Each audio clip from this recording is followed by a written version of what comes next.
sometimes in these situations when there's so much attention and hoopla and hype surrounding a game, it can't live up to it. Well, this one did, I think. And we knew Michigan was really good, but after being on the court with them for a couple of hours, they're better than I even thought as a coach. And I think we've watched as much film as we could watch over the last couple of weeks. But they are really good. And they did things tonight that we hadn't seen as much. They did a great job covering the ball screen. They were very physical on our handoffs and our things across the top. And they did a great job screening. And I don't know how John feels about his game and his team, but looking at them, they are so good. And they get a lot of attention for their scoring and for their break, but they played a very physical game. And our guys really adjusted to how physical they had to play tonight. They made a lot of adjustments in the game.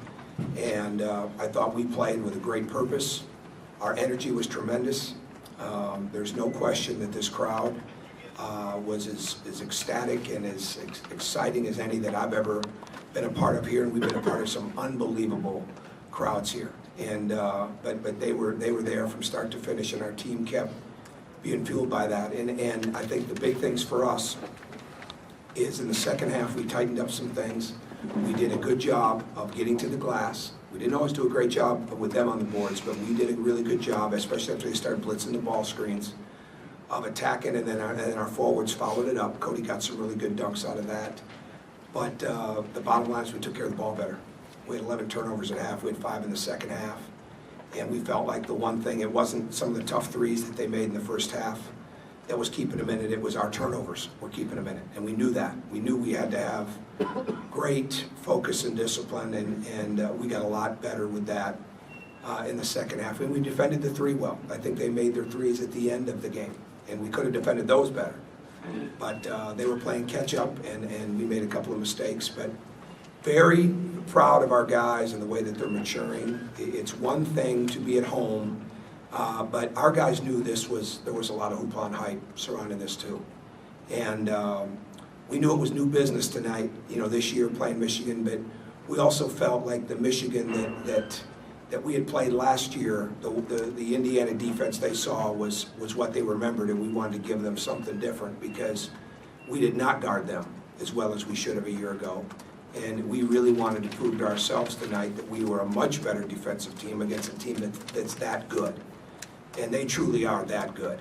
And they're going to continue to have a great season. And let's hope when we meet at the end of the year, we're all playing for something really big. Mike? Hey, Tom, can you just expand some more on the whole game day experience and the crowd that fueled it, and just what it was like having ESPN's crew here with you today?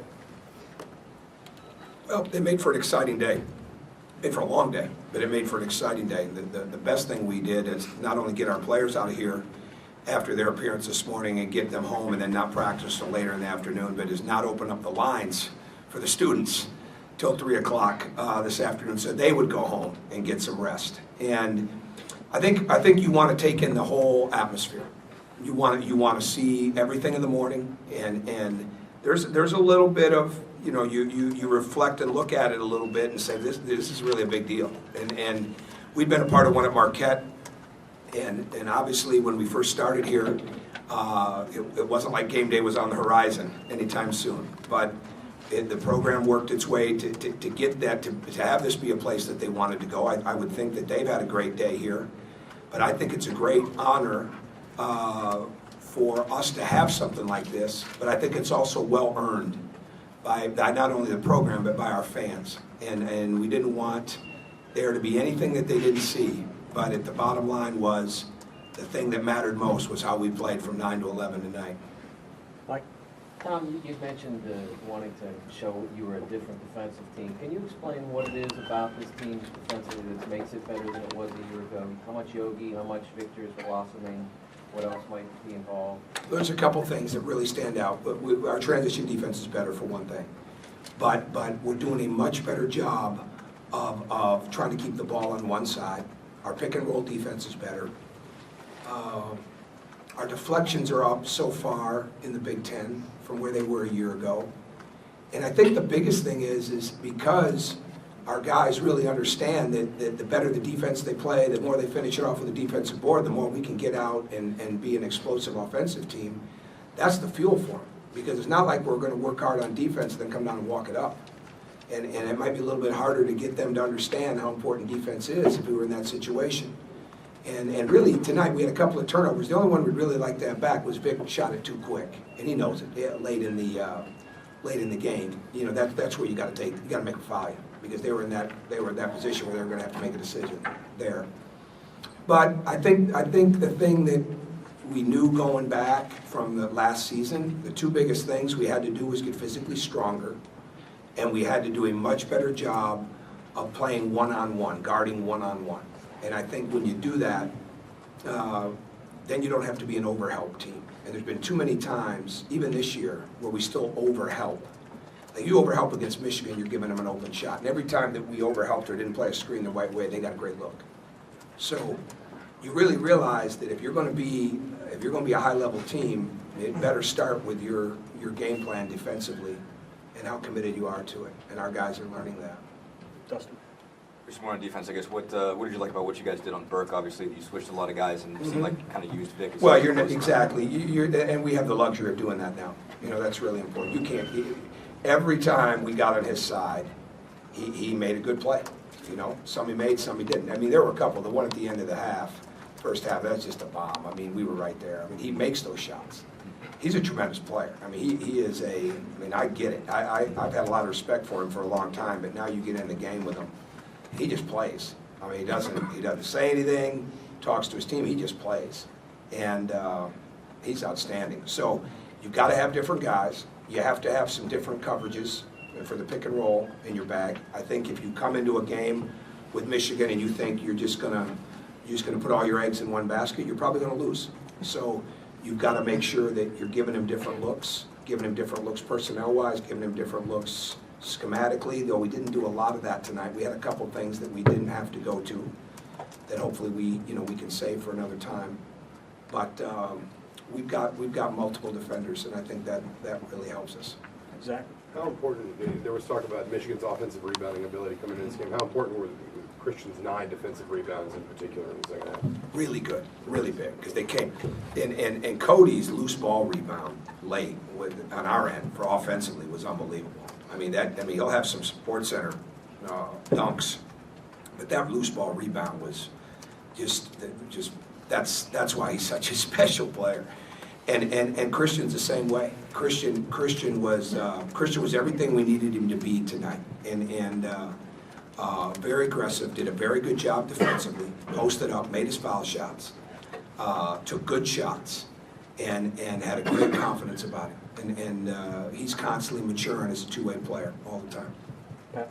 What's it like watching your team pass, shoot, and execute the way you did to start the game, and then to respond in the second half with that run when they tied it? Well, I think we knew why they were making the run. Yeah. You know, there was one time we take a three. Tim Hardaway was all over Will in the corner, and Will takes a three rather than break him down and let's go get his 4th foul.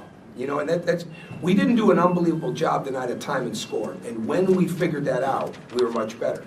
Because we take that 3 out of the corner, and then Hardaway comes down and makes a 3. That's a 6-point swing. Those are the things that we've got to break. But in the course of the game, the key is that you keep moving on to the next play.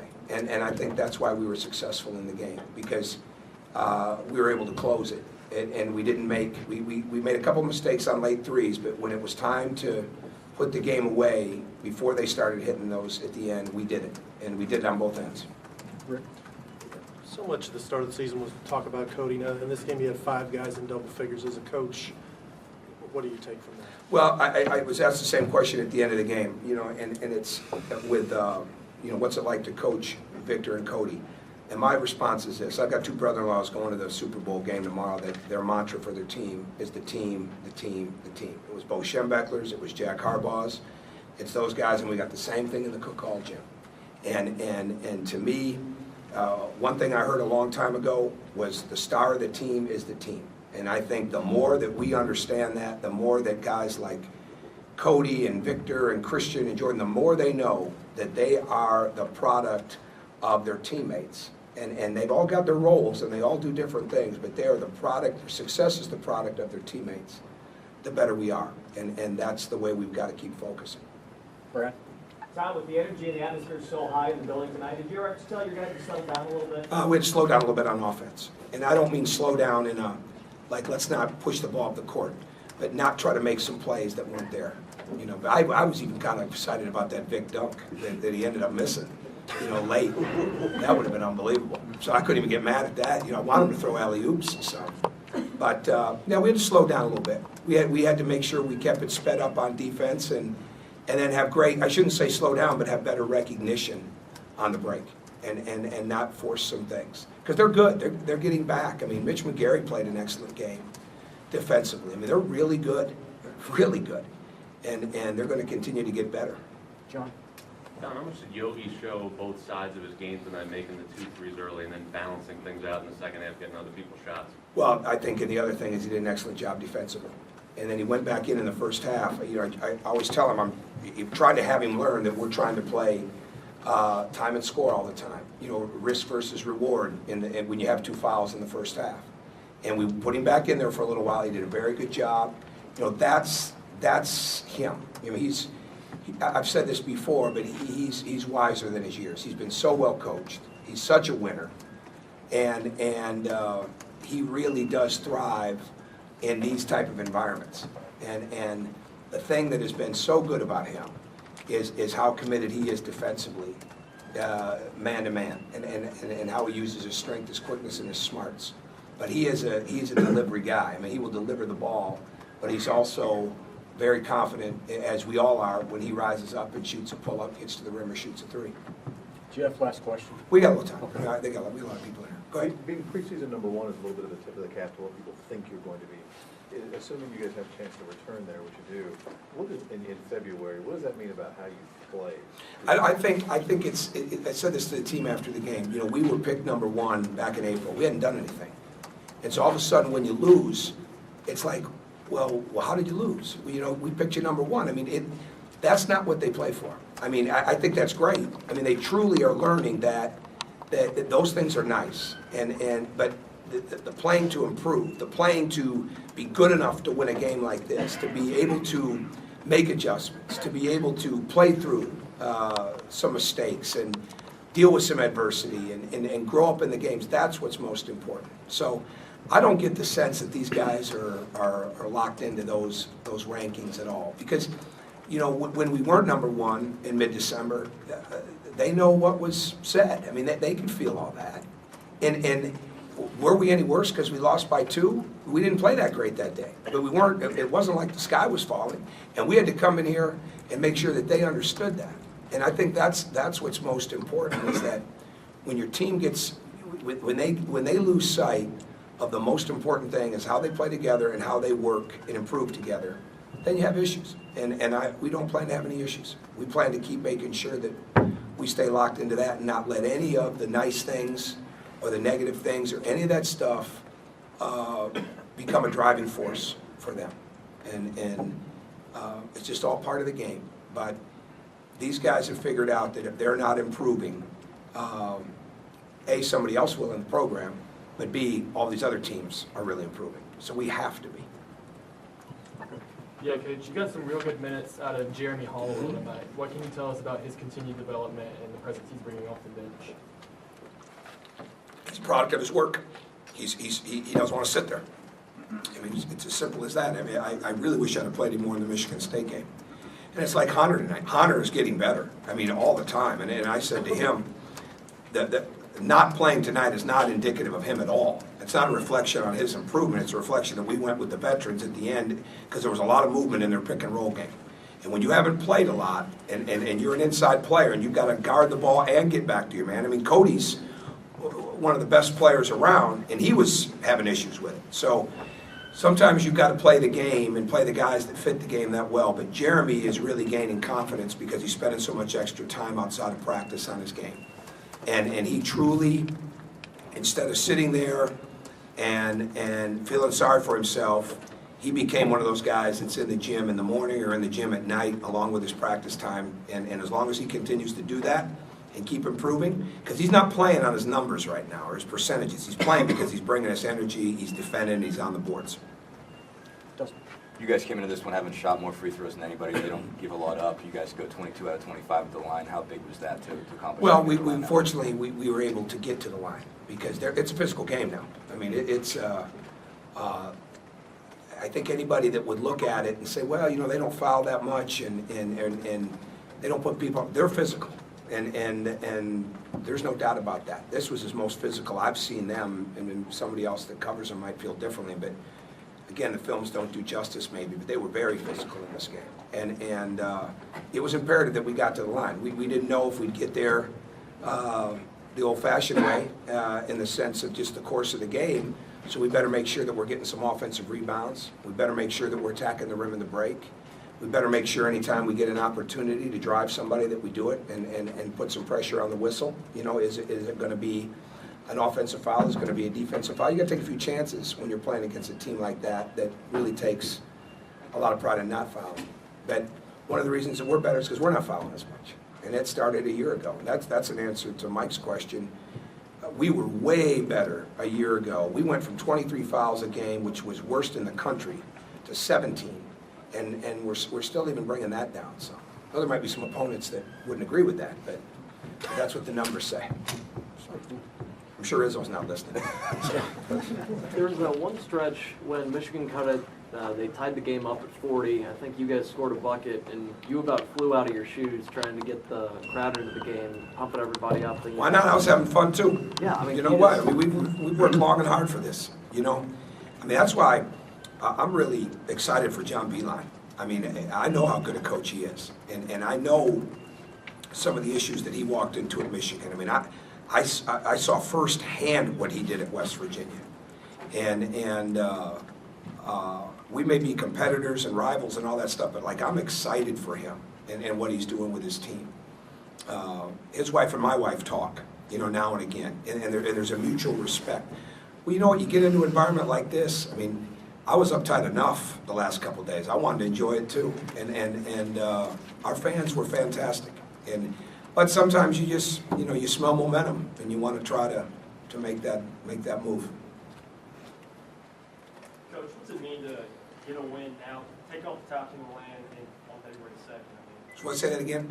what's it mean February 2nd to get a win and play successful as you all did today and beat the number one team?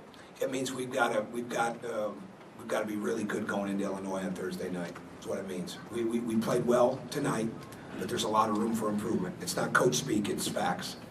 And the key for us is that can we get better, you know, which we have to get some rest now and with the team, but can we get better knowing that we're going to Illinois on Thursday and Ohio State on Sunday?